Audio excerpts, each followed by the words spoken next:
Hello everyone.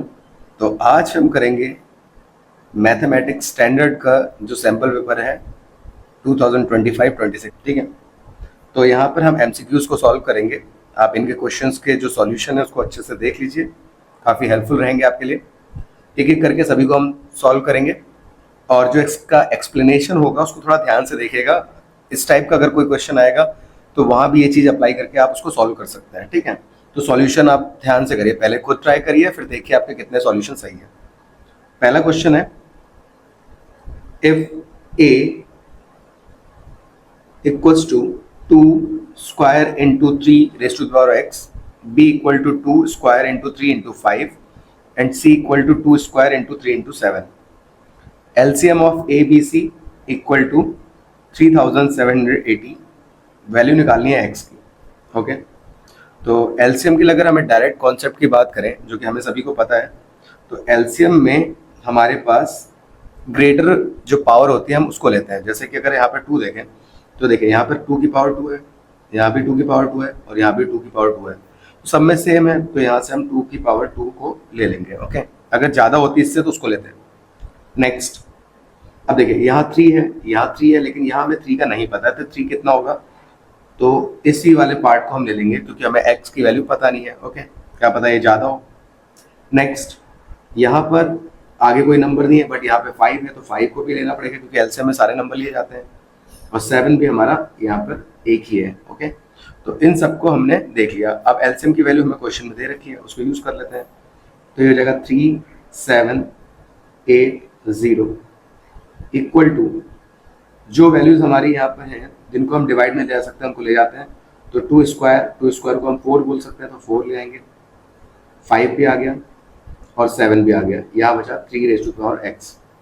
Cancel करते हैं, तो मैं इसको कैंसिल कर लेता हूँ 5 से, 5 1 जा, ओके, यहाँ पे कटेगा 5 7 जा 35, 37 में 35 क्या बचे 2, 5 5 जा 25, 28 में से 25 क्या बचे 3, और 5 6 जा 30। ओके, आप समझ गए होंगे कैसे इसको कट किया। 7 से कट कर लेते हैं, 7 1 जा, ओके, बाद में आपका 56, तो 7 की टेबल में 56 आता है, 7 8 जा, लेकिन 2 नंबर एक साथ आते हैं तो हम 0 लेते हैं, तो 7 8 जा, तो 108। लास्ट में हमारे पास बचता है 104, इसको मैं दोबारा लिख देता हूँ, अपॉन 4, और यहाँ है 3 रेज़ टू पावर एक्स। 4 से कट करते हैं, 4 2 जा 8, तो 10 में से 8 क्या बचे 2, 2 आगे चले गए, 2 और 8 होता है 28, तो 4 के टेबल में 28 आता है, 4 7 जा, ठीक है। तो फाइनली हमारे पास आ चुका है 27, और यहाँ है 3 की पावर x। अब कंपेयर करेंगे तो आपको 27 को 3 के अगर हम एक्सपोनेंट में लिखना चाहें तो हम क्या लिखेंगे, हमें पता है 3 के क्यूब जो होता है वो 27 होता है। ओके, क्योंकि आप जब इसके फैक्टर बनाते हैं तो 3 9 जा, 3 3 जा और 3 1 जा, तो 3 कितनी बार आया, 3 बार आया, तो ये 3 की पावर 3 हो जाएगा। बस हमें कंपेयर कर लेना है, तो x जब हम कंपेयर करेंगे तो x की वैल्यू कितनी आ रही है, 3 आ रही है, तो 3 हमारा आंसर हो जाएगा। ओके, तो एचसीएफ में हम क्या करते हैं, जो बड़ी पावर होती है उनको लेते हैं, और एलसीएम में हम स्मॉलेस्ट पावर को लेते हैं। ओके, वेरिएबल आता है तो उसको भी हम देख चुके हैं, बहुत सारे क्वेश्चन करें, डायरेक्टली आप इस तरीके से इसको कर लेंगे। Okay, next question, the shortest distance in units of point 2,3 from y axis. अब वाई एक्सिस से शॉर्टेस्ट डिस्टेंस निकालनी है। हमें पता है कि जो एक्स एक्सिस है वो ये होता है हमारा हॉरिजॉन्टल वाला, और वाई हमारा ये वर्टिकल वाला होता है। अब 2,3 अगर हम देखें तो x की वैल्यू 2 और y की वैल्यू 3 कहीं ऊपर होगी, यहाँ पे 1 फिर 2 3 आएगा, और इधर x आएगा 1 2, तो यहाँ से 2 आया, यहाँ से 3 आया, तो ये पॉइंट होगा आपका 2,3। अब आपको डिस्टेंस जो निकालनी थी वो निकालनी थी y एक्सिस से, तो y एक्सिस ये है, यहाँ से डिस्टेंस ये है, ठीक है। अब ये काउंट करना है तो आप इसके पैरेलल डिस्टेंस देख लिया करिए, जो x की लाइन होती है, तो ये कितनी डिस्टेंस है, ये आगे गया आपका 1 और यहाँ पे 2, तो ये 2 यूनिट होगा। ओके, और कभी भी पेपर में अगर ऐसे आता है तो आप हमेशा डायरेक्टली इसको करा करिए। अगर आपसे डिस्टेंस पूछ रहा है, कोई भी कोऑर्डिनेट दे दिया है, वाई एक्सिस से पूछा है तो एक्स वाली वैल्यू को देखेंगे, और यहाँ पे अगर एक्स एक्सिस से पूछता तो आप वाई वाली वैल्यू को देखते, तब आंसर 3 हो जाता। ओके, तो डायरेक्टली आप इन चीज़ों को करें क्योंकि जिससे आपका टाइम भी बचेगा। ठीक है, जैसे मैंने बोल दिया 3,5 और इसकी डिस्टेंस पूछी एक्स एक्सिस से, तो एक्स एक्सिस से पूछे तो आपको वाई को देखना है, तो 5 यूनिट हो जाएगा, और वाई एक्सिस से पूछेगा तो 3 यूनिट, साइन माइनस हो फिर भी आपको पॉजिटिव को ही लेना है। मान लीजिए माइनस में लिखा होता और डिस्टेंस आ जाती है आपकी जैसे -5 आती, तो आपको डिस्टेंस कभी भी याद रखेंगे माइनस में नहीं लेंगे, डिस्टेंस का साइन भी आप पॉजिटिव ही लेंगे। ओके, तो ये चीजें छोटी छोटी बातें हम करते रहते हैं अक्सर, आपको पता भी होनी चाहिए। नेक्स्ट थर्ड क्वेश्चन में क्या रखा है, if the line given by 3x plus 2ky equal to 2 and 2x plus 5y plus 1 equal to 0 are not parallel, then k has to be। अब जो हमारी इक्वेशन है वो हमारी लीनियर इक्वेशंस है, ठीक है, दो वेरिएबल की। तो हमारे पास यहाँ पे तीन टाइप की जो होती थी कंडीशंस होती थी। एक होती थी पैरेलल लाइन, ओके, एक होती थी हमारी कोइंसिडेंट और एक होती थी इंटरसेक्टिंग। अब इसने पहले ही ये बता दिया कि नॉट पैरेलल, तो पैरेलल तो नहीं होगी, तो हमें इन दोनों के लिए यहाँ पे चेक करना है, ठीक है। तो या तो ये इनफाइनाइट, इनफाइनाइट मतलब ये कोइंसिडेंट वाला इनफाइनाइट होता है, ओके, और ये हमारा इंटरसेक्टिंग होता है। तो इन दोनों कंडीशन को हम देख लेते हैं, ठीक है। तो अगर हम बात करें सबसे पहले इस कंडीशन के लिए, इंटरसेक्टिंग के लिए, तो इसकी कंडीशन क्या होती है आपकी A1/A2 not equal to B1/B2। Okay, I hope ये बात आपको पता है सभी को। तो A1 की वैल्यू कितनी है 3, क्योंकि x का कोएफिशिएंट हो गया, और A2 इधर वाला x का हो गया, तो 3/2 नॉट इक्वल टू। B1 हो गया आपका 2k, y से पहले वाली जितनी भी वैल्यू है वो ले लेते हैं, और B2 यहाँ पे y क्रॉस मल्टीप्लाई करेंगे तो इधर जाएगा 5 3 15, ओके, और 2 इसके नीचे आ जाएगा 2 2 4, तो k नॉट इक्वल टू 15/4 आ गया, ठीक है। वैसे तो यहाँ पे ये ऑप्शन आ रहा है, चेक करेंगे हम सेकंड कंडीशन के लिए भी, क्या उसके लिए कुछ सेटिस्फाई हो रहा है कि नहीं हो रहा है। तो वहां पर आपकी जो कंडीशन होती है वो होती है इनफाइनाइट लाइंस की कंडीशन, क्योंकि आपको वो भी चेक करना पड़ेगा ना, बिकॉज पैरेलल के अलावा दोनों के बारे में बोल रखा है कि नहीं होगा पैरेलल, तो दोनों चेक करना पड़ेगा। तो इनफाइनाइट की कंडीशन होती है A1/A2 equal to B1/B2 equal to C1/C2। Okay, A1/A2 वही 3/2, B1/B2 हो गया 2k/5, और C1/C2 से पहले आप ध्यान रखेंगे C को पहले इधर लेके आएंगे, ठीक है, क्योंकि जनरल इक्वेशन होती है A1x plus B1y plus C1, मैं 1 नहीं लिख रहा हूँ, जनरल बता रहा हूँ आपको। तो C इस साइड आएगा, तो ये जो साइन होता है चेंज हो जाता है, तो प्लस होता है तो इधर आके माइनस हो जाएगा, ठीक है। तो ये -2 हो जाएगा, और उधर आपका नीचे इस साइड तो ऑलरेडी है ही, तो ये 1 हो जाएगा। अब एक बार इसको कंपेयर करेंगे, तो जब इसको कंपेयर करेंगे 3/2 इक्वल टू 2k/5, तो जगह 15, 5 3 15, और 2 अपॉन में आ गया, तो 15/4 k की वैल्यू आई। ओके, अब देखिए 15/4 भी आ गया, बट यहाँ पर ये भी इक्वल है, तो इनको भी कंपेयर किया जाएगा। ध्यान रखेंगे यहाँ पे दोनों को कंपेयर करके चेक करना होता है, ठीक है। तो यहाँ पर हम जब इसको कंपेयर करेंगे तो 2k/5 इक्वल टू -2/1, ये मल्टीप्लाई होगा 5 2 10, और 2 डिवाइड में आएगा, तो k इक्वल टू हो गया 5 2 10, और 2 डिवाइड में आ गया, यहाँ पर माइनस का साइन है, ध्यान रखिए, तो 2 1 2, और 2 से काटा तो -5 आया, तो k की एक और वैल्यू आ रही है, तो एक आ रही है 15/4, एक आ रही है -5, तो दो वैल्यू शो कर रहा है, ऐसा कोई ऑप्शन है नहीं यहाँ पे।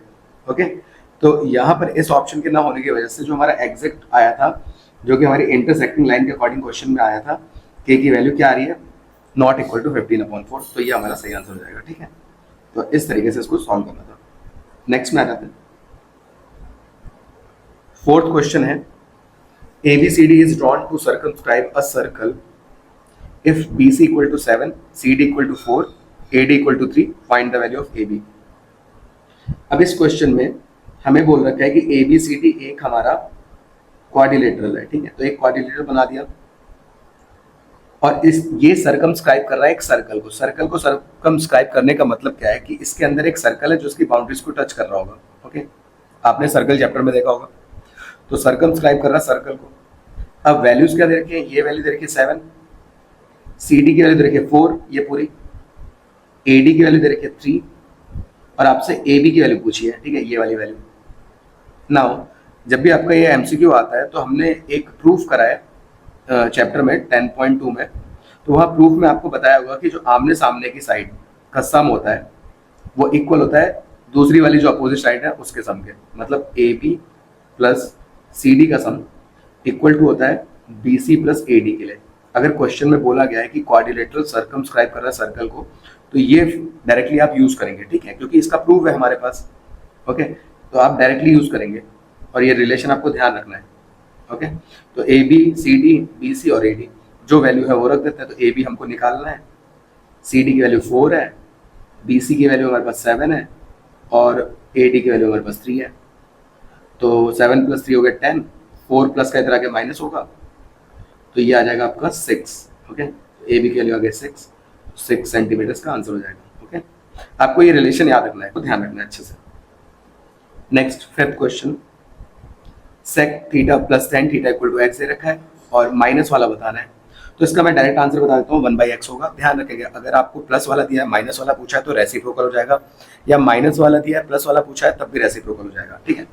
जैसे 1/x दिया है तो आंसर x हो जाएगा, और x दिया तो 1/x हो जाएगा। अब ये आता कैसे वो देख लेते हैं, वो हम पहले भी देख चुके हैं, बहुत सारे जितने पुराने क्वेश्चन करें हैं, ठीक है। एक बार और देख लीजिए जो अभी पहली बार देख रहे हैं।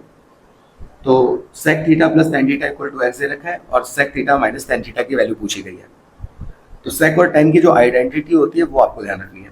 वो आइडेंटिटी क्या होती है, तो वो होती है हमारी 1 + tan square theta equal to sec square theta. Okay, according to question आपको आइडेंटिटी लगानी है। अगर कॉस वाली बोलेगा तो कॉस और साइन वाली लगा देंगे, कॉट और कॉसेक की बोलेगा तो वो लगा देंगे, होना ऐसे ही है, बस आपको आइडेंटिटी सही लिखनी है, ठीक है।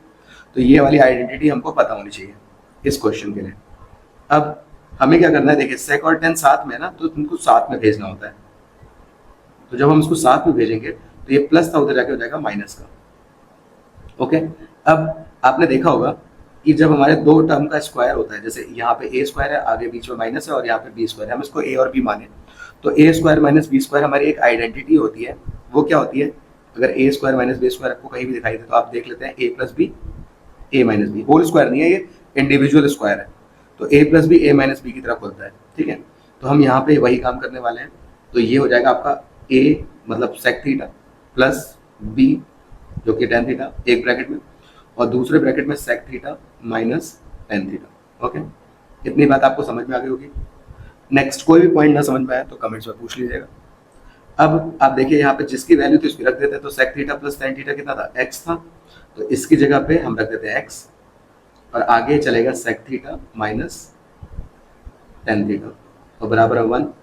अब ये मल्टीप्लाई है तो ये डिवाइड में आ जाएगा, तो ये हो जाएगा 1/x, और हमें इसी की वैल्यू निकालनी थी माइनस वाले की, तो सामने sec theta minus tan theta की वैल्यू आ जाएगी। ओके, आई होप आप समझ गए होंगे।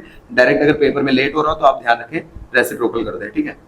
बट देख लीजिएगा बिल्कुल एग्जैक्ट इस तरीके से पूछो, कहीं आगे कोई नंबर दे दिया तो फिर उसके अकॉर्डिंग गलत हो जाएगा, फिर उससे मल्टीप्लाई करना पड़ता है। Now next, which of the following is not quadratic. तो क्वाड्रेटिक नहीं होने के लिए अगर किसी की हाईएस्ट पावर 2 आ रही है तो वो क्वाड्रेटिक होगी, नहीं आई तो वो नहीं होगी, ठीक है। तो बस हमें यही चेक करना है। अब एक एक करके इक्वेशन चेक करनी पड़ेगी, तो थोड़ा सा आप ध्यान रखेंगे इसमें, यहाँ पे आपको थोड़ा स्मार्ट वर्क करना पड़ेगा, ठीक है। क्या स्मार्ट वर्क करना पड़ेगा, एमसीक्यू है तो आप पूरा सॉल्यूशन ना निकालिए, दिमाग से लगा लीजिए कि हाँ ये टर्म आखिर में बच रहा है कि नहीं बच रहा। अगर एक्स स्क्वायर अल्टीमेटली लास्ट में उसके पास बच रहा है मैक्सिमम पावर में, तो आप फिर उसको सॉल्व ना करें, ठीक है। तो वही काम हम यहाँ करेंगे। अब देखिए यहाँ पर अगर मैं इसको सॉल्व करने जाऊँ तो a + b का होल स्क्वायर अगर मैं निकालता हूँ तो a स्क्वायर, फिर 2 का स्क्वायर 4 हो जाएगा प्लस 2ab, तो सॉल्व करेंगे तो 4x आएगा, और आगे सॉल्व करेंगे तो 2x और 2 3 6 आ जाएगा। अब अगर हम देखें तो ये आपके पास अल्टीमेटली बचेगा, क्योंकि स्क्वायर वाला कोई टर्म है नहीं इस साइड जो इसको कट करे, ओके, या फिर कम करे या ज़्यादा करे। तो आपके पास ये है, मतलब ये स्क्वायर है मैक्सिमम पावर में, तो ये तो क्वाड्रेटिक हो गई। नेक्स्ट में आते हैं, इसमें देखिए यहाँ x स्क्वायर था प्लस 3x था। अब यहाँ पर पहले आप ब्रैकेट सॉल्व करेंगे तो ये हो जाएगा आपका a स्क्वायर, 1 का स्क्वायर 1 होता है, प्लस 3 का स्क्वायर होता है 9x square b square, minus 2ab, तो 2a है 1 और b है 3, तो 6 आ जाएगा ये 6x। ओके, और बाद में माइनस अंदर मल्टीप्लाई करेगा तो आ जाएगा -1, माइनस किससे करें तो -9x स्क्वायर, फिर माइनस किससे हुई तो ये प्लस का 6x, और इक्वल में चल रहा है आपका जो उसको लिख देते हैं हम लोग x स्क्वायर प्लस 3x। अब यहाँ भी आप एक चीज देख रहे हैं, देखिए आपको मतलब है यहाँ पर मैक्सिमम पावर जो कि 9x स्क्वायर है, इधर आके प्लस बन जाएगी, तो x स्क्वायर से प्लस होके अभी भी ऐड होके ये 10 देगी। ओके, अब मतलब ये खत्म तो नहीं हो रहा ना, तो स्क्वायर वाला टर्म तो है ही, मतलब ये क्वाड्रेटिक है, तो इसको भी मैंने आगे सॉल्व नहीं किया है। बाकी आप सॉल्व करके चेक कर सकते हैं, फाइनल आंसर भी कई बार निकालने के लिए आता है, तो आप देख सकते हैं। ठीक है, नेक्स्ट यहाँ क्यूब आया, तो क्यूब वाले के लिए आपका ये टर्म तो इस साइड से सीधे सीधे है, -x² प्लस 2x प्लस 1। ये आपका a प्लस बी का होल क्यूब क्या होता है, a क्यूब प्लस 1 का क्यूब 1 हो गया, b cube plus 3a² b मतलब 1 लिखने की होती है, और 3ab²। अब यहाँ क्यूब वाला टर्म कट जाएगा क्योंकि प्लस और ये इधर आके माइनस हो जाएगा, कट जाएगा। अब यहाँ भी आपके पास -x² बचा, प्लस का 3x² इधर आएगा, तो माइनस का 3x² आएगा। अब ये भी कैंसिल नहीं होगा ना, -4x² तो अल्टीमेटली बचेगा, और स्क्वायर वाला टर्म है तो क्वाड्रेटिक है, मतलब ये भी क्वाड्रेटिक है। तो बचता कौन है, ये लास्ट वाला ही हमारा बचेगा जो क्वाड्रेटिक नहीं होगा। बट हम इसको चेक कर लेते हैं। तो पहले x के x से कराएंगे, x² प्लस x की 1 से कराई x, फिर 2 के x से कराई 2x, फिर 2 के 1 से कराई 2, और उधर देखिए x² प्लस 2x प्लस 3। अब यहाँ से x² कैंसिल हो रहा है, अल्टीमेटली आपके पास ये बन रही है, और ये लीनियर इक्वेशन की फॉर्म में आ रहा है, मतलब कि आपका ये क्वाड्रेटिक नहीं है। तो आपका आंसर नहीं वाला चुनना था, तो डी आंसर हो जाएगा। ठीक है, समझ गए होंगे आप। इस तरीके से आप थोड़ा सा जल्दी कर लेंगे, ध्यान रहे। 7th क्वेश्चन पे आते हैं। 7th क्वेश्चन देखिए, यहाँ कह रखा है given below is the picture of Olympic rings made by taking 5 congruent circles. Congruent मतलब एक जैसा सर्कल लेके बनाई गई है रिंग्स। रेडियस दे रखा है 1, intersecting in such a way that chord formed by joining the points of intersection of 2 circle is also the length of 1. Total area of dotted region. Okay, assume thickness of ring is negligible. अब आपको क्या बता रखा है, देखिए ये आपका cord है, कॉर्ड सभी लोग जानते हैं, सर्कल में किन्हीं 2 पॉइंट को जोड़ने वाली लाइन क्या है, कॉर्ड है। अब एक रिंग और इसके ऊपर है, एक कॉमन कॉर्ड की तरह काम कर रही है, और इसकी लेंथ आपको दे रखी है 1 सेंटीमीटर, और रेडियस भी आपको दे रखा है 1। ओके, अब इसके अकॉर्डिंग हम चलेंगे आगे। तो देखिए इसकी लेंथ भी आपको दे रखी है 1, और यहाँ पर रेडियस अगर मैं यहाँ पे O पॉइंट ले लूँ तो रेडियस भी आपको दे रखा है 1, ये भी कितना होगा 1। तो अब मैं इसको अलग से बना लेता हूँ क्योंकि हमें वैल्यू निकालनी है।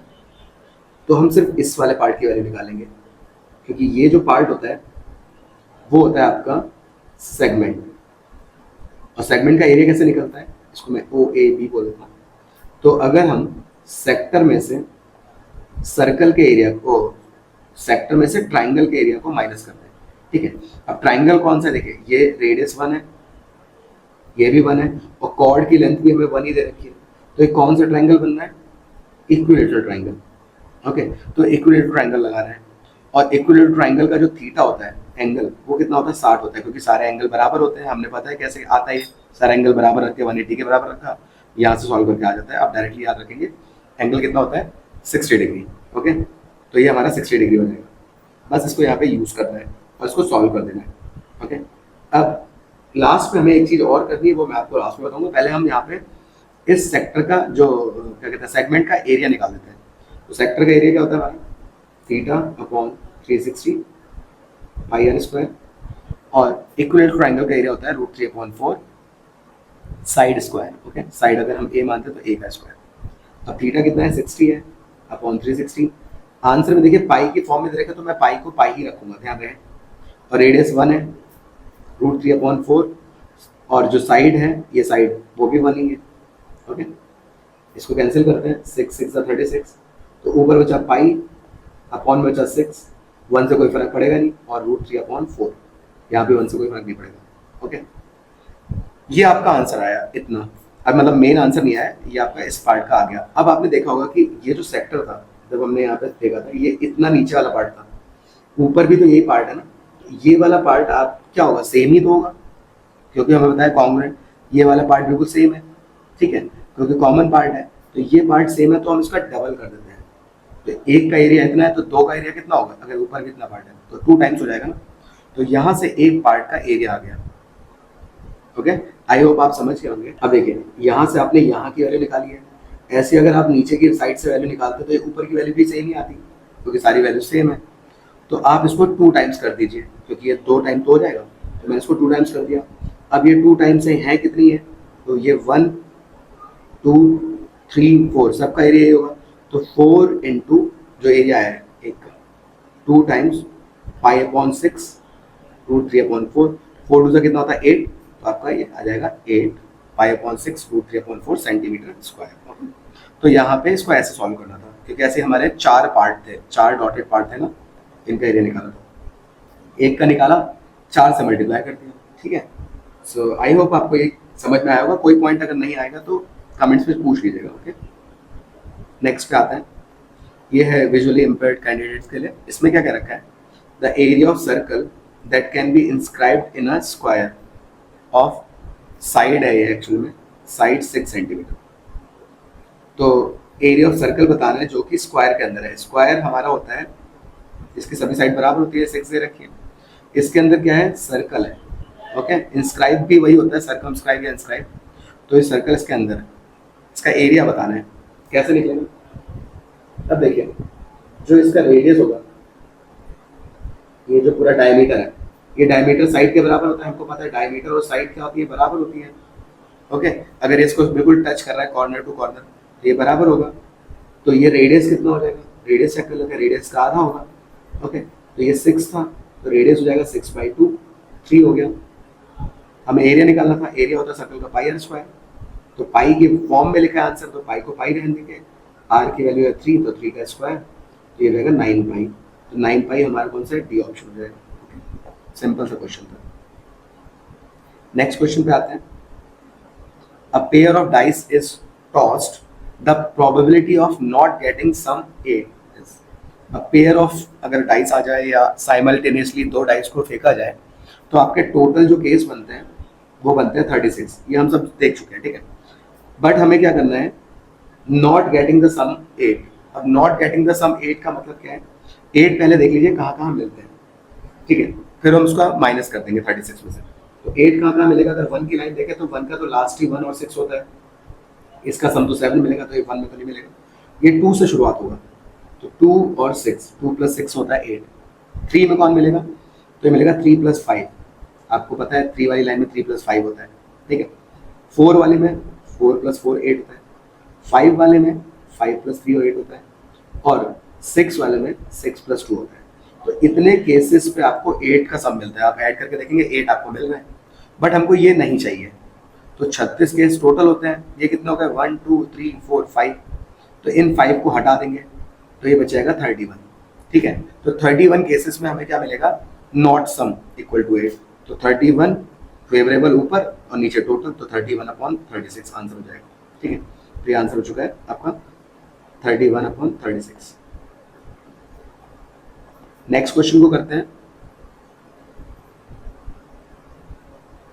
इसमें क्या रखा है आपसे, 2 sin 5x = √3। ये 2 मल्टीप्लाई से पहले आप डिवाइड में ले आएंगे, तभी आप साइन के वैल्यू को यहाँ यूज कर पाएंगे। तो आप इसको पहले डिवाइड में ले गए। अब √3/2 साइन में कौन सा एंगल की वैल्यू होती है, तो जब आपने साइन की वैल्यूज पढ़ी होंगी तो 0 30 45 फिर 60 फिर 90 आता है। तो ये कहाँ कहाँ चलता है इस तरीके से वैल्यू, तो 0 फिर 1/2 1/√2 फिर √3/2 और फिर आपका 1 आता है। तो √3/2 मिलता है हमें साइन 60 पे, ओके। साइन के लिए बात कर रहा था मैं, तो ये साइन 60 की वैल्यू होती है। तो साइन √5x = साइन 60। साइन से साइन कैंसिल, क्योंकि हमने कंपेयर कर लिया है। अब यहाँ बचा √5x = 60, ओके। एक्चुअली मैंने यहाँ पे रूट लिख दिया था, बट यहाँ रूट नहीं था, सॉरी। तो इस रूट को हटा देते हैं, तो 5x = 60 आया। अब 60 के अपॉन में 5 को ले जाते हैं, 5 से इसको कट कर देते हैं। तो 60 को जब हम 5 से कट करेंगे तो 12 टाइम्स कट हो जाएगा, ओके। तो आपका आंसर हो जाएगा 12 डिग्री, और ये हमारा आंसर हो चुका है, ठीक है। तो ये था हमारा क्वेश्चन। नेक्स्ट पे आते हैं, क्वेश्चन नंबर 10 को देखते हैं। इसमें लिखा है the sum of 2 numbers is 1 2 1 5 and their HCF is 81, then possible pairs of such numbers are। बहुत इंपॉर्टेंट क्वेश्चन है, इसको ध्यान से देखिएगा, ओके। कॉन्सेप्ट समझ लीजिए, थोड़ा सा इसको एक्सप्लेन कर रहा हूँ मैं। अगर किसी को अभी तक ऐसे क्वेश्चन में प्रॉब्लम होती है उसको बहुत अच्छे से देखिएगा, ठीक है, क्योंकि ऐसे आ सकता है आप और क्वेश्चन में अप्लाई करेंगे तो आराम से आप इसको सॉल्व कर पाएंगे। तो समझ लीजिए, देखिए। अब मैं एक जनरल एग्जाम्पल लेके बताता हूँ। मान लीजिए कोई 2 नंबर है, एक नंबर है हमारे पास 6 और एक नंबर है 9। अगर हम उनका एचसीएफ निकालते तो हम क्या करते थे, इसके फैक्टर बनाते थे, जो कि ऐसे देखें तो 3 2 ज़ा, और इसमें अगर देखें तो 3 3 ज़ा। तो एचसीएफ क्या होता था, वो कॉमन नंबर को हम एचसीएफ बोलते थे। तो यहाँ पे वो एचसीएफ कितना है, 3 है। अब जो बच गया नंबर वो क्या है फिर, तो जो ये नंबर है, ठीक है, साथ में इसके जो लिखा है और जो इसके साथ में लिखा है 3 और 2, ये हमारे को प्राइम नंबर होते थे। ओके, को प्राइम मतलब जिसका जो कॉमन फैक्टर है वो क्या होता है, 1 होता है। आप देखें ना, 2 के फैक्टर बनाएंगे तो 2 और 1 बनेंगे, और 3 के 3 और 1 बनेंगे, तो कॉमन फैक्टर सिर्फ 1 ही तो मिल रहा है। तो यहाँ पे आपको ये चीज़ ध्यान रखनी है कि कॉमन फैक्टर जो है इसका 1 मिलेगा। ओके, तो अगर मैं इस नंबर को लिखना चाहूँ तो मैं क्या लिखूंगा, 6 को, 3 तो इसका एचसीएफ है जो कि सामने है ही, वो तो मौजूद होता ही है। तो दूसरा नंबर है उसको हम कोई वेरिएबल मान लेंगे 3x। और अगर 9 के लिए मैं लिखना चाहूँ तो 3 तो आपके पास है ही कॉमन फैक्टर, और वो नंबर दूसरा वाला नंबर को हम मान लेंगे y। ओके, तो नंबर्स को हम क्या बोल देंगे, लेट नंबर्स। अब क्वेश्चन पे आ जाते हैं, तो एचसीएफ वो तो मौजूद होता ही है, तो 81, और वो को प्राइम नंबर जो हम लेने जा रहे हैं, ठीक है, तो x, और दूसरा नंबर हो जाएगा 81y। ओके, तो हमारे जो नंबर्स आ गए 81x और 81y आ गए। ओके, तो आई होप आप समझ गए होंगे, इस तरीके से ऐसे चला जाता है। अब कंडीशन पे आते हैं, हमसे बोला था सम, सम का मतलब होता है प्लस, तो दोनों का प्लस 1215 दिया, कॉमन है दोनों में 81, ब्रैकेट के अंदर जाएगा x प्लस वाई 1215, मल्टीप्लाई से जाएगा डिवाइड में, तो 1215 अपॉन 81 x प्लस वाई। इसको अब कैंसिल करते हैं, अगर मैं देखो तो 9 से कट करता हूँ, तो 9 9 ज़ा, 9 1 ज़ा, बचे 3, 9 3 ज़ा 27, बचे 4, 9 5 ज़ा। फिर से 9 से कट करते हैं, 9 1 ज़ा, बचा 4, 9 5 ज़ा। तो x प्लस वाई का जो सम आया है वो आपका आया कितना, 15 आया। मतलब x और y जो है इनको जोड़ के 15 बना रहे हैं। अब ऐसे कितने पेयर बनेंगे, ध्यान रखना, x और y जो है को प्राइम होने चाहिए। को प्राइम मतलब इनके जो कॉमन फैक्टर है सिर्फ 1 होना चाहिए, क्योंकि ऐसे 15 तो बहुत सारे नंबरों से मिल सकता है, लेकिन कॉमन फैक्टर 1 होना चाहिए। तो देखिए, अगर मान लीजिए मैं पहला नंबर 1 लूँ, दूसरा नंबर 14 लूँ, तो ये इस पेयर में आएगा, क्योंकि 1 के फैक्टर में तो 1 ही आएगा, और 14 का हमारा होता है 7 2 और 1, तो कॉमन फैक्टर 1 ही मिल रहा है, तो पहला पेयर ही हो गया। नेक्स्ट 2 के साथ देखते हैं, मैं इसको रब कर देता हूँ, आप समझ लोगे x प्लस वाई कैसा है 15, ठीक है। अगर मैं 2 के साथ देखो तो 2 के साथ 13 आता है, तो 2 प्लस 13 15 बना देगा। ओके, तो अब 2 और 13 को देखा जाए तो यहाँ पर आप x और y अगर लेते हैं तो कॉमन फैक्टर्स का भी 1 ही होगा, क्योंकि 2 की टेबल में 2 और मतलब 2 1 और 2 की टेबल में आता है, और 13 हमारा 13 और 1 की टेबल में आता है, तो 1 ही हुआ। 3 से देखें तो 3 और नेक्स्ट नंबर हमको लेना पड़ेगा 12। ओके, लेकिन यहाँ पर क्या होगा, 3 और 1 है, और यहाँ पे 3 भी होता है, 4 भी होता है, 1 भी होता है, 6 भी होता है, 12 भी होता है।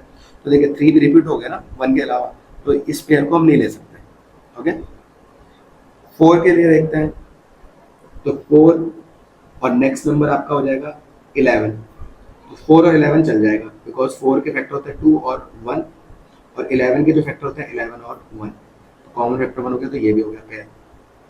5 के लिए अगर देखेंगे तो 5 और 10, अब 5 के फैक्टर होता है 5 और 1, और 10 के फैक्टर होता है 2 5 और 1, तो यहाँ पे देखिए दोनों रिपीट हो जा रहे हैं, नहीं होगा। 6 के लिए जाएंगे तो फिर से वही 6 के लिए भी यही चीज़ होगी हमारी, 6 और 9, और फिर आप इसमें देखेंगे तो यहाँ पे काफ़ी सारे फैक्टर मिल जा रहे हैं। ओके, 7 के लिए देखेंगे 7 और 8, अब यहाँ भी आपको ये पेयर मिल जाएगा, 7 और 1 होता है, इसका होता है 2 4 और 8 और 1, तो 1 ही फैक्टर मिल रहा है, तो एक पेयर ये बन गया, कितने 1, एक ये बन गया 2 3 और 4, तो ऐसे 4 पेयर बन रहा है, तो 4 आंसर हो जाएगा, ठीक है। सो इस तरीके से इसका आंसर ऐसे निकालना था। ओके, तो 4 पेयर ऐसे बन के हमें मिल रहा है। Next 11, the area of base of right circular cone is 51 centimetre square, volume is 85 centimetre square, find height of cone. अब कोन जो होता है उसका बेस जो होता है, हमको पता है सर्कल होता है जो कि बोल रखा है, ठीक है, तो बेस का एरिया आपको दे रखा है 51। ओके, तो एरिया ऑफ बेस, बेस हमारा सर्कल है तो पाई आर स्क्वायर दे रखा है 51। मैं कोई वैल्यू नहीं रखूंगा, सिंपल आप इसको ऐसे रख देंगे, क्योंकि आपको आगे वॉल्यूम दिया हुआ है। अब वॉल्यूम ऑफ कोन जो है वो दे रखा है आपको 85। कोन का जो वॉल्यूम होता है वो होता है 1/3 पाई आर स्क्वायर एच।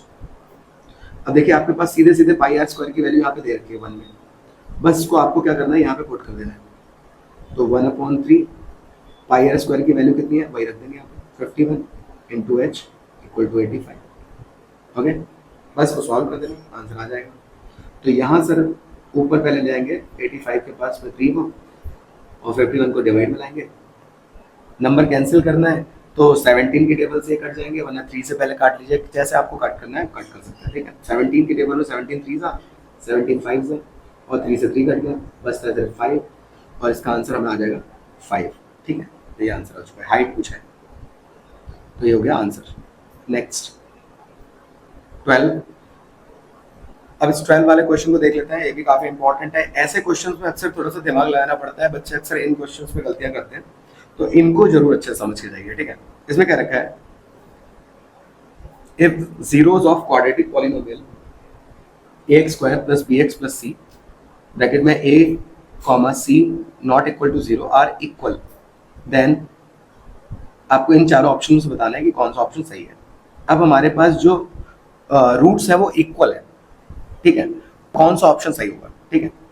तो देख लीजिए होता क्या है, जैसे अगर हम मान लेते हैं जीरोज हमें इक्वल बता रखे हैं, हमें कोई कंडीशन कोई भी क्वेश्चन उठा लीजिए, जैसे मान लीजिए मेरे जीरोज आ रहे हैं, मैंने ले लिया +5 और दूसरा भी आ रहा है +5। एग्जाम्पल लेके हमेशा करा करिए, ठीक है, जब भी आपको कोई कंफ्यूजन हुआ करे कॉन्सेप्ट यूज करके। अब +5 दो जीरो आ रहे हैं, दोनों का साइन मैंने सेम दिया है बिकॉज यहाँ पे इक्वल बोला था, ठीक है। एक बार और मैं इसको देख लेता हूँ, अगर मान लीजिए मैं -5 और -5 ले लूँ, इक्वल बता देते, बस इक्वल ले लिया मैंने, अब इक्वल ले लिया, अब 3 भी ले सकते हैं, 2 भी ले सकते हैं, कोई भी ले सकता है।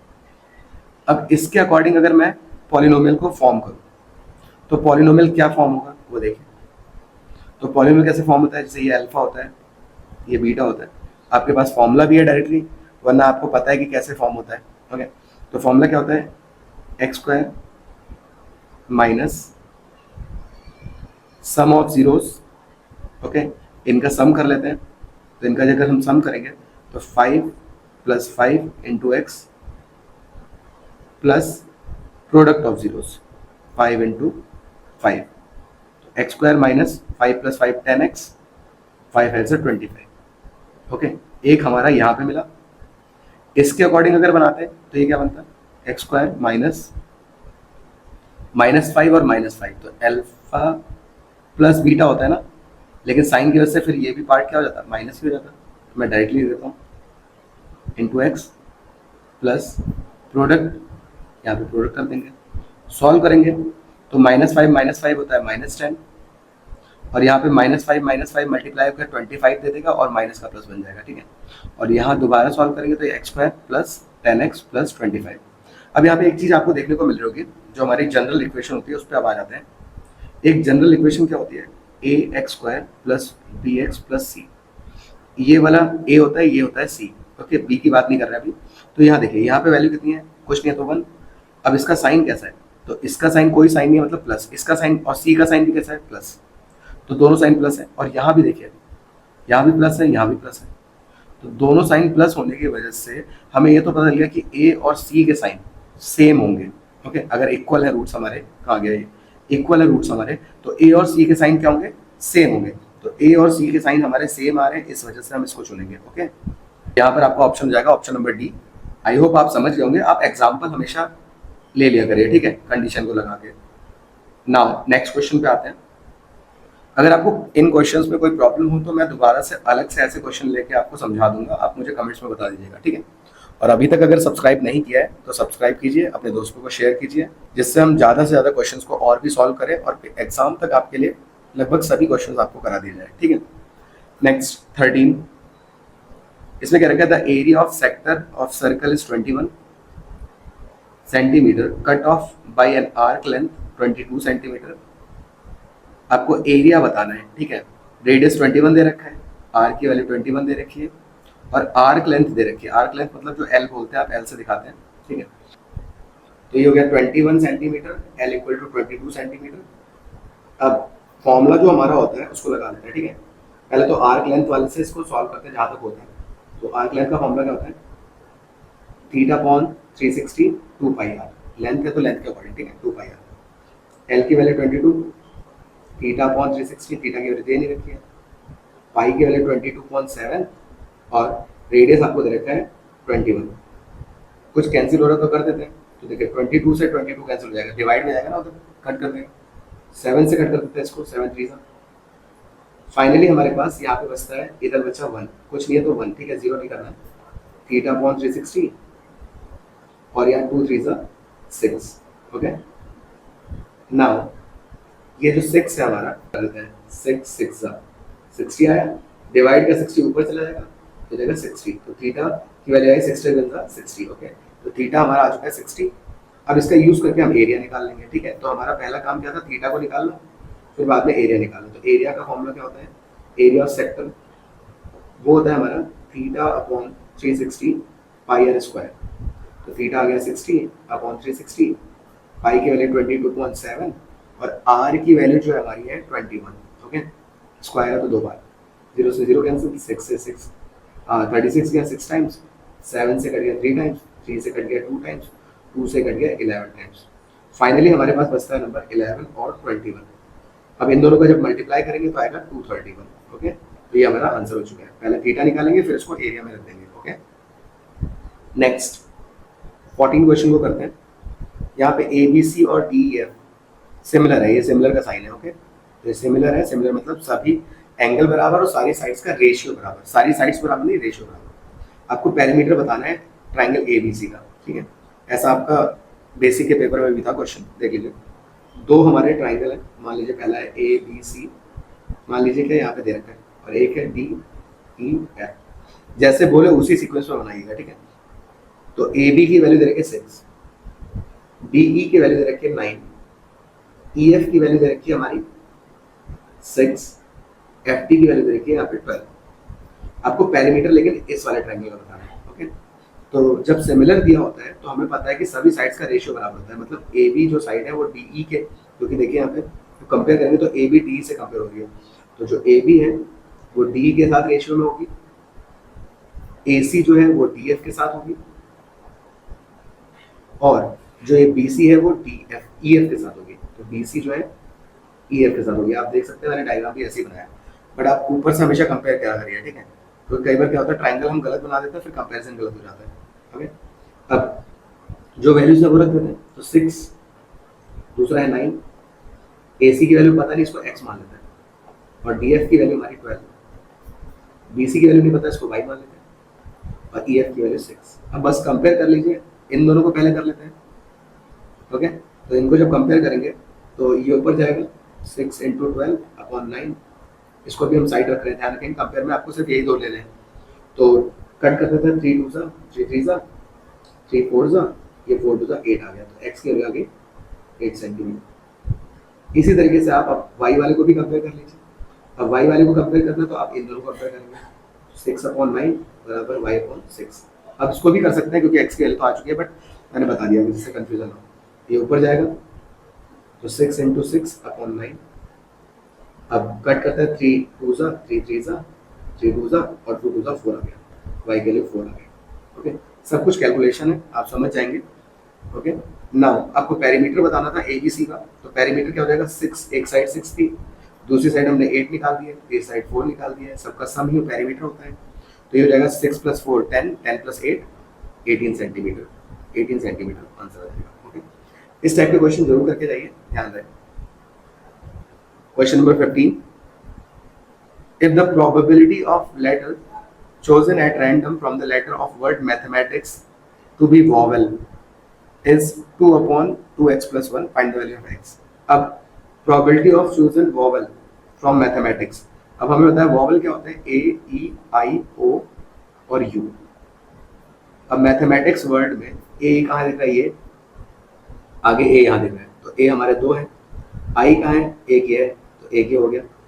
फिर उसके बाद e यहाँ पे है, ये हो गया, o है नहीं, u है नहीं, तो टोटल हमारे पास जो नंबर मिल रहा है 2 + 1 3 + 1 4, तो फेवरेबल आपका 4 हो गया, और नीचे आता है टोटल, तो इसके टोटल कितने हो रहे हैं, टोटल मतलब सारे कितने लेटर यहाँ पे यूज हो रहे हैं, तो टोटल है यहाँ पे आप काउंट करेंगे तो आपको मिल जाएंगे यहाँ पर 1 2 3 4 5 6 7 8 9 10 11, जो है 11, ओके। तो ये वॉवल की प्रोबेबिलिटी होगी। लेकिन हमसे क्या रखा है, ये जो 4/11 है वो किसके टर्म्स में दे रखा है, 2/2x+1 के, क्योंकि ये वैल्यू आपको दे रखी है। ओके, तो आपको यहाँ पे x की वैल्यू निकालनी है, हमने अपने अकॉर्डिंग निकाल लिया, क्वेश्चन में इस अकॉर्डिंग दे रखी है। अब इसको क्या करते हैं, क्रॉस मल्टीप्लाई करते हैं। तो जब इसको क्रॉस मल्टीप्लाई करेंगे तो ये 4 के पास जाएगा 2x+1 और 11 जाएगा 2 के पास में, तो 11 × 2। ओके, नाउ आप चाहे तो 4 पे डिवाइड में ले जाइए, बाद में सॉल्व कर लीजिए, वरना हम इसको यहीं पे सॉल्व कर लेंगे। ठीक है, तो मैं इसको करता हूँ 4 2 ज़ा 8x प्लस 4 1 ज़ा 4 और 11 2 ज़ा 22। 4 इधर आके माइनस हुआ, तो 22 में से 4 माइनस किया तो आ गया 18 और यहाँ 8x। 18 अपॉन में चला जाएगा 8, कट कर देते हैं 2 9 ज़ा और 2 4 ज़ा, तो 9/4 आपका आंसर हो जाएगा, ऑप्शन नंबर बी। ओके, आप और सिंप्लीफाई करके कर सकते हैं, कहीं कुछ कैंसिल हो रहा हो, बस मैंने यहाँ पे स्टेप बाय स्टेप बता दिया आपको। ठीक है, तो ध्यान रहे इस चीज का। नेक्स्ट पे आते हैं, क्वेश्चन नंबर 19। अब आपको कुछ कोऑर्डिनेट्स दे रखे हैं, बोला गया ये वर्टिसेस है हमारे। अब हमें बताना है कि ये ट्राइंगल होगा, सॉरी ट्राइंगल कह रहा हूँ, ये स्क्वायर होगा, रेक्टेंगल होगा, पैरेललोग्राम होगा या ट्रेपेजियम होगा। उसके लिए आपको बनाने पड़ेंगे इसका कोऑर्डिनेट्स। तो एक कोऑर्डिनेट बनाता हूँ मैं इस तरीके से, ऐसे करके आपने बना दिया कार्टेशियन प्लेन, ये ओरिजिन हो गया। पहले पॉइंट है 9,0। अब 9,0 का मतलब क्या है कि ये आपका x एक्सिस पे होगा। मैं इसको पहले थोड़ा सा साफ करता हूँ। देखिए 9,0 का मतलब होता है ये x एक्सिस पे है, क्योंकि x के पॉइंट क्या होता है, x,0। x की वैल्यू 9 दे रखी है, तो 9 यहाँ पे कहीं होगी, 1 2 3 आप ऐसे देख सकते हैं। ठीक है, ऐसे करके तो ये हो गया अपना 9,0, ये आपका a पॉइंट हो गया। सेकंड है 9,-6। फिर से x की वैल्यू हमारी 9 है, लेकिन इस बार y की वैल्यू -6 दे रखी है। अब माइनस में जो y की वैल्यू होती है वो नीचे होती है, 1 2 3 4 5 6, तो ये -6 यहाँ होगा, तो यहाँ से 9 आएगा, यहाँ से इस जगह होगा ये 9,-6। नेक्स्ट है -9,0। इस बार आपकी ये जो x की वैल्यू है, क्योंकि पहले x आती है, तो x की वैल्यू माइनस में 1 2 3 4 5 6, तो यहाँ पर आपको हो जाएगा -9, तो हो जाएगा -9,0। और लास्ट है आपका -9,6। फिर से -9 तो ठीक है, लेकिन इस बार y की वैल्यू पॉजिटिव है, पॉजिटिव ऊपर होते हैं 1 2 3 4 5 6, तो यहाँ से 6 आ रहा है, यहाँ से 9 आ रहा है यहाँ पे, तो हो जाएगा हमारा -9,6। अब इसको थोड़ा सा ध्यान से देखिएगा, थोड़ा सा मैंने यहाँ पे बनाया, थोड़ा समझिएगा। अगर हम इसको जोड़ें ऐसे करके, तो ये आपको क्या मिल रहा है वो आप समझिए। देखिए इसको देख के आप समझ जाएंगे कि ये क्या है। ठीक है, तो मैं आपको थोड़ा सा और बता देता हूँ कि आप इसकी लेंथ देख लिया करिए कि कितनी लेंथ में ये है। अब यहाँ पर जो है इसकी लेंथ है आपकी, ऊपर तक आप चाहिए, तो ये आपकी जो ऊपर डिस्टेंस गई है 6 यूनिट गई है, यहाँ भी आपकी डिस्टेंस 6 यूनिट गई है, क्योंकि y की तरफ जा रहा है।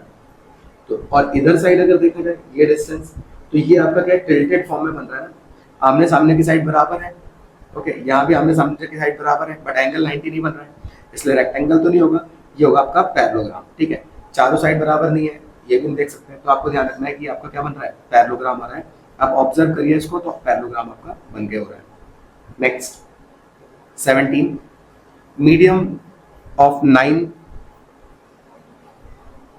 इसमें देखिए the median of set of 9 distinct observation is 20.5. Each observation is increased by 2. The median of new set is. तो कभी मीन बोले, मीडियन बोले, तो अगर आपसे बोलते हैं कि हर ऑब्जर्वेशन को बढ़ा रहे हैं, तो आपका नया मीडियन क्या होगा, नया मीन क्या होगा, तो ध्यान रखेंगे वो भी इंक्रीज हो जाता है 2 से। ओके, इस पर भी हमने पहले क्वेश्चन करे हुए हैं, आप उनका एक्सप्लेनेशन देखिए। बाकी डायरेक्टली आपको ध्यान रखना है, इसका मीडियन क्या हो जाएगा, जितने से अगर हर ऑब्जर्वेशन बढ़ेगी तो ये भी बढ़ जाएगा। ठीक है, तो इसका ऑप्शन हो जाएगा ऑप्शन नंबर ए। ओके, तो ये आपका नेक्स्ट क्वेश्चन हो गया। नेक्स्ट पे आता है 18, the length of tangent drawn to circle of radius 9 centimetre from a point at a distance 41 centimetre from the centre of circle.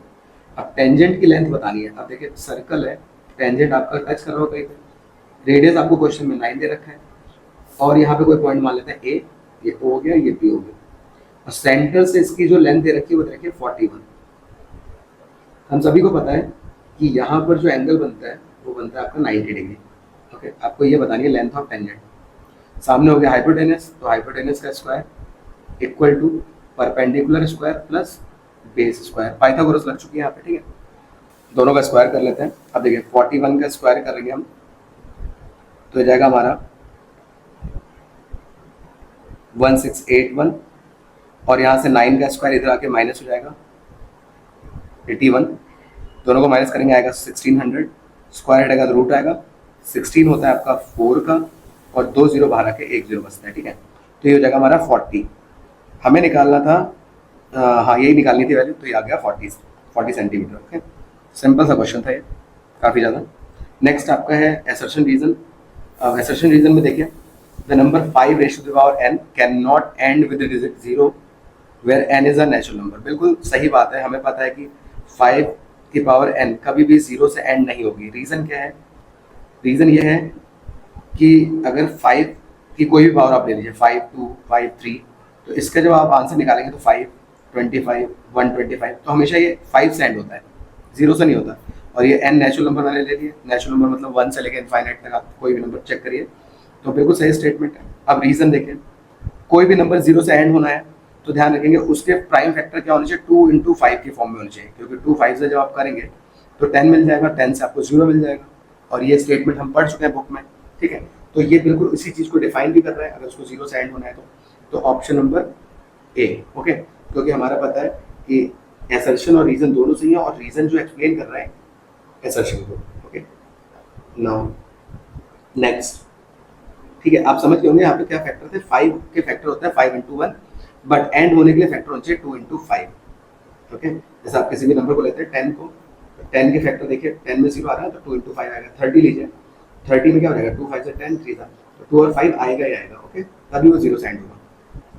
Next, cos A cos square ए 1 दे रखा है, इसकी वैल्यू 1 होगी, तो देखते हैं। तो पहले हम सॉल्व करते हैं इसको, sine square a plus sine raise to power 4a, इसकी वैल्यू निकालेंगे। उससे पहले इसको सिंप्लीफाई कर लेते हैं जिससे हम यहाँ पे वैल्यू यूज कर पाए, ठीक है। तो cos a plus cos square a equal to 1, ये अक्सर एमसीक्यू में भी आ जाता है। तो cos a plus cos square a equal to 1, अगर मैं इसको इधर लेके जाऊँ तो cos a बराबर हो जाएगा 1 माइनस कॉस स्क्वायर ए। इसको इधर लेके क्यों गया, क्योंकि हमें आइडेंटिटी पता है sine square a plus cos square a equal to 1 होता है, और अगर हम इसको इधर लेके आए तो ये किसके बराबर हो जाता है, साइन स्क्वायर ए के बराबर हो जाता है ना, 1 माइनस कॉस स्क्वायर ए। तो हम यहाँ पे ले सकते हैं कॉस ए की वैल्यू साइन स्क्वायर ए के बराबर, ठीक है। तो इस तरीके से मैंने इसको यहाँ पे यूज कर लिया। तो साइन स्क्वायर ए की जगह पे हम यहाँ पे क्या यूज कर सकते हैं, कॉस ए। अब अगर हमें 4 बनानी है पावर तो हमें स्क्वायरिंग करनी पड़ेगी, स्क्वायरिंग। तो स्क्वायरिंग एक साइड तो होती नहीं, दोनों साइड होती है, तो यहाँ पर क्या हो जाएगा, स्क्वायर का 4 हो जाएगा, स्क्वायरिंग ऑन बोथ साइड, तो 2 का 4 बन गया, और यहाँ पे इसको स्क्वायर मिल जाएगा, बिकॉज 1 का स्क्वायर करके तो 2 बन जाएगा। तो अगर 4 की वैल्यू यूज करेंगे तो ये आएगी, तो cos a प्लस ये हो जाएगा cos स्क्वायर है। अभी हमने देखा था इसकी वैल्यू किसके बराबर थी, 1 के बराबर है, तो इसकी वैल्यू 1 के बराबर आएगी, मतलब ये स्टेटमेंट बिल्कुल सही है, 1 ही तो दे रखा है। ओके, तो ऐसे ये हो जाएगा।